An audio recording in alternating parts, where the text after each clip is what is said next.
Welcome back after the break. چاند رات کا موقع ہے اور میڈیا کے ان ستاروں سے بات چل رہی ہے جو پاکستان کی سپریم کورٹ کو کور کرتے ہیں.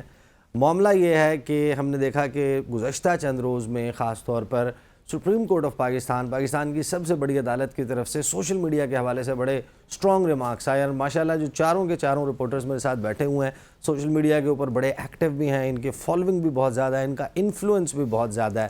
تو عدالتیں جو ہیں ان کو بنیادی طور پر میڈیا سے انفلوئنس نہیں ہونا ہوتا, اور ہم نے تو یہ دیکھا کہ مختلف عدالتوں کی طرف سے یہ ریمارکس اور آبزرویشنز دی گئیں کہ وہ تو میڈیا دیکھتے ہی نہیں ہیں. تو اب یہ تاثر بننا کہ سوشل میڈیا جو ہے وہ جس طرح ایک لائن کراس کر رہا ہے, تو what is the fine line? Adeel مجھے بتائیں, پاکستان میں آرٹیکل 19 بڑا واضح ہے, اظہار رائے کی آزادی, لیکن اس میں کچھ حدود و قیود بھی ہیں. تو کہاں کہاں ہم لوگ پھلانگ جاتے ہیں اور کہاں پر اس آرٹیکل میں ایک سرٹن پروویژن کا حوالہ دے کر ان جو ہماری شخصی آزادی ہے اس کے اوپر قدغن لگانے کی کوشش ہو رہی ہے. جہاں تک آپ نے بات کی ہے کہ کچھ آپ کو خود بھی اپنے آپ کو دیکھنا ہے کہ آپ کہاں تک جائیں گے تنقید میں, یہ بات آپ کی درست ہے. لیکن دوسری جانب ہم نے دیکھا ہے, ہم نے اب اگر ہم اسیس کر رہے ہیں موجودہ سپریم کورٹ آف پاکستان کو جو کافی زیادہ ٹچی نظر آتی ہے سوشل میڈیا سے, جو سوشل میڈیا پر تنقید ہوتی ہے اس پر, اور ہم اگر اس کا تقابلی جائزہ لیں ماضی کے جو چیف جسٹس تھے یا سپریم کورٹ تھے عمر عطا بندیال صاحب, آپ کو یاد ہوگا ان کے اوپر جس طرز پر یا جس نہج تک تنقید ہوئی ہے اس کی مثال نہیں ملتی. اگر وہ بھی اسی طرح ٹرینڈ چلاتی تھیں اس وقت بھی, سر اگر آپ اندازہ لگائیں نا اس وقت جو تنقید ہو رہی تھی وہ تنقید اثر انداز ہو جاتی چیف جسٹس کی سوچ کے اوپر, تو پھر ان کے فیصلوں میں بھی ہمیں نظر آتا. آج بدقسمتی کے ساتھ جو لوگ یہ دعویٰ کر رہے ہیں کہ وہ سوشل میڈیا یا میڈیا کو دیکھتے ہی نہیں ہیں, وہ سب سے زیادہ متاثر نظر آ رہے ہیں سوشل میڈیا سے اور میڈیا سے.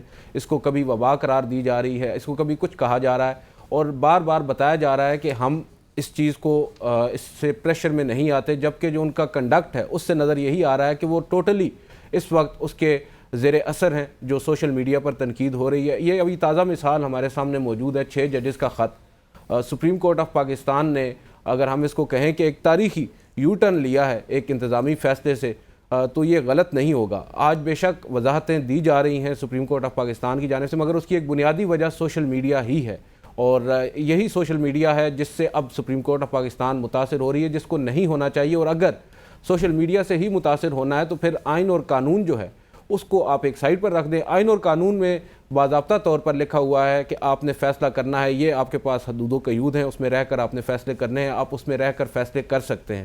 مگر یہاں پر اب بدقسمتی کے ساتھ پبلک سینٹیمنٹس کو دیکھا جا رہا ہے, جو پبلک کہہ رہی ہے, جو سوشل میڈیا پر تنقید ہو رہی ہے, ایون نیشنل میڈیا پر جو باتیں ہو رہی ہیں, اس کو دیکھ کر ہی پھر اگلے دن عدالت کے اندر ایک مزید ٹاک شو ہوتا ہے, وہاں پر پھر آبزرویشنز دی جاتی ہیں اور ریمارکس دیے جاتے ہیں.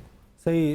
تو محسن کیا شنید ہے اس میں؟ ہم نے دیکھا کہ شاید کوئی کاؤنٹر کرنے کے لیے کوئی سپریم کورٹ آف پاکستان کے بھی یوٹیوب چینل کی بات چل رہی تھی, کب تک لانچ ہو رہا ہے؟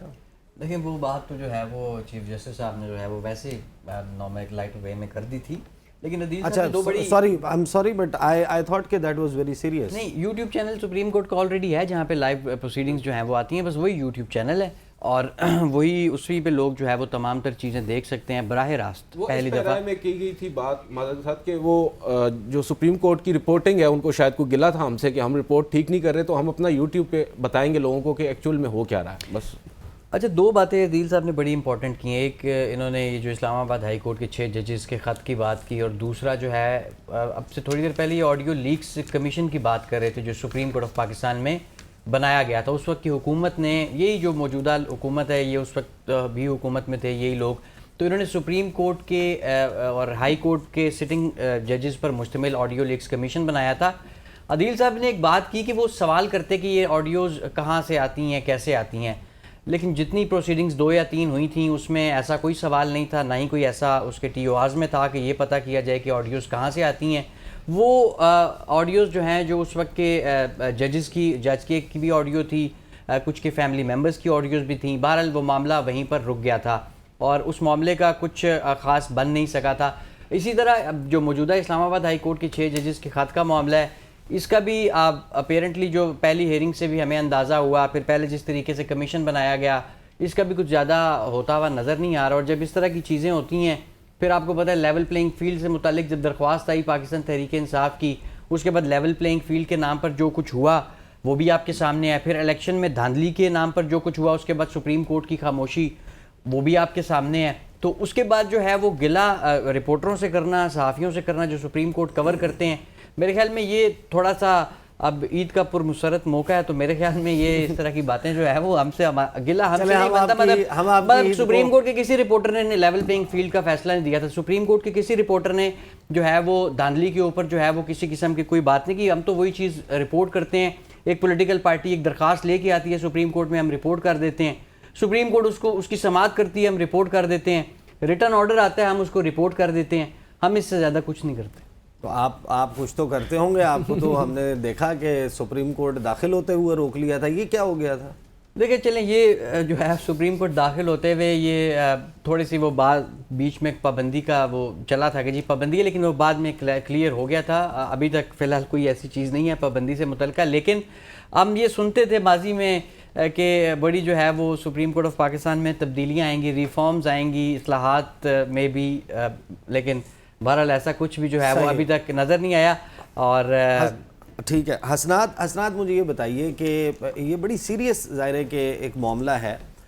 ریمارکس آئے پاکستان کی سب سے بڑی عدالت کی طرف سے کہ ڈالر کمانے کے لیے، چند ڈالر کمانے کے لیے جھوٹ بولتے ہیں اپنے یوٹیوب چینلز پر. ایک بات میں آپ کو اپ فرنٹ بتا دوں کہ بہت سارے چینلز جو ہیں یوٹیوب کے اوپر، سوشل میڈیا کے اوپر یقیناً یہ سب کچھ کرتے ہیں.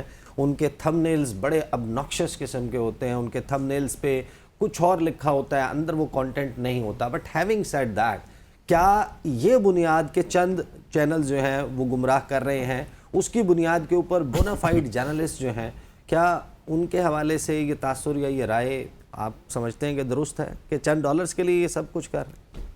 دیکھیں جی، یہ جو ہے بات کہ ڈالر کمانے کے لیے، بالکل اس میں تو کوئی شک نہیں ہے. لیکن کیا چیف جسٹس کو یہ اس قسم کے ریمارکس دینے چاہیے؟ عہدوں کا تقاضا ہوتا ہے میرا خیال ہے کہ احتیاط برتی جائے. جب چیف جسٹس اس قسم کے جو ہے وہ اسٹیٹمنٹ دیں گے، اور یہ وہ نیریٹو ہے جو ہماری اسٹیبلشمنٹ کا، پاورفل سرکلز کا بھی ہے سوشل میڈیا کے حوالے سے، تو جب چیف جسٹس ان کو لیسنس دیں گے اس طرح کا، تو پھر جو ہے وہ کہاں انصاف ملے گا اگر کسی کے ساتھ زیادتی ہوگی. ماضی میں بھی ہم دیکھ رہے ہیں کہ جو ابھی ریسنٹ پاس میں، تو جس طرح صحافیوں کو ایف آئی اے کی طرف سے نوٹسز آئے، اور بہانہ کیا تھا جی کہ سپریم کورٹ کے ججز کی تنقید کمپین چل رہی ہے، حالانکہ کوئی کمپین نہیں چل رہی. تو یہ جو چیف جسٹس کے ریمارکس ہیں، ان کو یہ چیف جسٹس صاحب کو یہ اندازہ ہونا چاہیے کہ یہ آپ لائسنس دے رہے ہیں پاورفل سرکلز کو، اداروں کو، کہ وہ کریک ڈاؤن کریں. اور یہ جو جس طرح سے ہم بتایا جا رہا ہے، کچھ اطلاعات بھی ہیں کہ منصوبہ بندی ہو رہی ہے سوشل میڈیا کو کنٹرول کرنے کے لیے، تو وہ اب یہ چیز جو ہے اس کے لیے یہ جو ریمارکس ہیں یہ بڑا نقصان دہ ہوں گے. اور یہ میرا خیال ہے کہ اس قسم کے ریمارکس سے اجتناب کرنا چاہیے چیف جسٹس صاحب کو. غلطیاں ہیں سب میں ہیں، میڈیا میں بھی ہیں، وکیلوں میں بھی ہیں، ججوں میں بھی ہیں. اب مسئلہ یہ ہے کہ چیف جسٹس صاحب جب یہ ریمارکس دیں گے، اور معاملہ ہے جرنلسٹ کی ہراسمنٹ کا، اور ریمارکس کیا آ رہے ہیں کہ جی ڈالر کمائے جا رہے ہیں، فیک نیوز آ رہی ہے، تو یہ میرا خیال ہے کہ جو چیف جسٹس صاحب ہیں جب یہ بات کریں گے تو وہ جو ہے وہ بہت ساری اپنی سپورٹ کو بھی وہ جو ہے وہ لوز کریں گے. کیونکہ میرا خیال ہے کہ جب وہ یہ بات کرتے ہیں تو بونافائیڈ جرنلسٹ کے لیے تھریٹ ہوتی ہے. کچھ چیزیں ہوتی ہیں جب آپ عہدے کا تقاضا یہ ہے کہ آپ اس قسم کے ریمارکس نہ دیں، اوائڈ کریں. صحیح. مریم، آپ بھی سوشل میڈیا کے اوپر بڑی ایکٹیو ہیں. مجھے یہ بتائیں کہ یہ ریئلائزیشن نہیں ہے، آپ کو نہیں لگتا کہ پاکستان کی جو سب سے بڑی عدالت ہے وہ اس معاملے کو بڑا سیریسلی دیکھنے میں دلچسپی بھی رکھتی ہے کہ ریاست کی طرف سے یا یہ حکومت کی طرف سے جو تاثر ہے کہ سوشل میڈیا کو بین کر دیا جائے؟ 2028 تک سوشل میڈیا کی جو دنیا میں مارکیٹ ہے وہ 2230 ارب ڈالر کی ہوگی، اور پاکستان 3% ہے پوری دنیا کی آبادی کا. اگر حصہ بقدر جسہ بھی ملے تو 2028 میں ہمارا سوشل میڈیا مارکیٹ میں شیئر 70 ارب ڈالر کا ہونا چاہیے.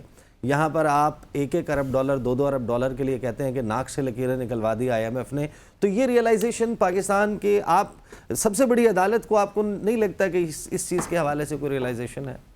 دیکھیے، سب سے بڑی عدالت کو یہ ریئلائزیشن آج سے 2 سال پہلے تک بہت اچھے طریقے سے تھی، اور تب تک تھی جب تک یہی جو ابھی موجودہ چیف جسٹس ہیں وہ کچھ ریاستی فسطائیت کا سامنا کر رہے تھے اور ان کا اپنا ریفرنس چل رہا تھا، ان کے حق میں بھی کیمپیننگ کی جاتی تھی، ان کے بارے میں بات کرنے والے کم تھے لیکن انڈیپینڈنٹ وائسز تھیں، تب تک جب وہ اپنے ریفرنس کے خلاف مجھے یاد ہے کہ نظر ثانی کی خود دلائل دے رہے تھے، تو تب تک وہ آزادی اظہار رائے پر ایک الگ پٹیشن بھی لے کے آئے تھے، اور تب جو ان کے اپنے دلائل تھے، کیونکہ وہ فل کورٹ کے سامنے دلائل دے رہے تھے، تو وہ بڑے پرٹیننٹ اور بڑے جاندار تھے. لیکن جب وہ خود آ کے اسی منصب پر بیٹھے تو انہیں محسوس ہوا کہ جب آپ ایک عہدہ سنبھال لیتے ہیں اور آپ پر تنقید ہوتی ہے تو پھر وہ تنقید کچھ اچھی نہیں لگتی، اور تنقید برداشت کرنا ظاہر ہے بڑے ظرف کی بات ہوتی ہے، اور جب وہ نہیں برداشت ہو رہی تو آپ سوشل میڈیا کے اوپر تنقید کر رہے ہیں، مسلسل یہ کہہ رہے ہیں کہ وہ وبا ہے. تو مجھے لگتا ہے کہ ظاہر ہے پاکستان کو آگے بڑھنا چاہیے، لیکن اس قسم کی سوچ کے ساتھ جب آپ کے اتنے اعلیٰ عہدوں پہ بیٹھے لوگ جو ٹیکنالوجی ہے اس کے استعمال کے اوپر جو اپنی قوم ہے اس کے استعمال کو پہلے تو وبا کہیں گے اور اس کے بعد ہی کہیں گے کہ گندگی پھیلائی جاتی ہے سوشل میڈیا کے اوپر، تو ظاہر ہے ہوتا ہے فریڈم آف سپیچ کا مطلب شاید یہی ہے. آپ کے ملک میں ایکس پچھلے 1.5 ماہ سے بند ہے، اور وہ اس لیے بند ہے کہ اس کو ریگولیٹ کیا جائے، اور اس کی وجہ جو بتائی جاتی ہے کلوز سرکلز میں وہ یہ ہے کہ کیونکہ جو ایکس کے مالک ہیں وہ کسی بھی صورت ریگولیشنز کو نہیں مانتے، اور وہ نہیں مانتے کہ اس کو کرٹیل کیا جائے، تو اس لیے ہم اس کو نہیں کھولیں گے، اور اس کے اوپر عدالتوں کے حکم بھی نہیں مان رہے. تو جب آپ کے ملک میں یہ سچویشن ہے تو مجھے نہیں لگتا 2028 تک یا 2038 تک بھی کوئی اس ملک کا شیئر انٹرنیشنل مارکیٹ میں وہ بنے گا جو آپ بتا رہے ہیں، کیونکہ یہاں پر جو ہمارا موڈ ہے وہ اس طرف کو نہیں ہے کہ ملک کو انڈیپینڈنٹلی آگے لے جایا جائے، بلکہ اس لیے کہ سب کو کنٹرول کر لیا جائے، سب کی آوازیں دبا دی جائیں. صحیح. ایک کوئک بریک لیں گے، بریک کے بعد واپس آئیں گے. تو جو ہم نے گزشتہ پروگرام میں اس سے پہلے جو عید کے موقع پہ پروگرام کیا تھا، اور ہم نے انہی رپورٹر سے پروڈکشن لی تھی کہ آئندہ عدالتی منظرنامہ اور وہ انفلوئنس کیسے کرے گا سیاسی منظرنامے کو. بریک کے بعد واپس آتے ہیں، ان سے ایک مرتبہ پھر پوچھتے ہیں کہ اگلی عید تک کیا توقع رکھنی چاہیے. بات کرتے ہیں آفٹر دی بریک.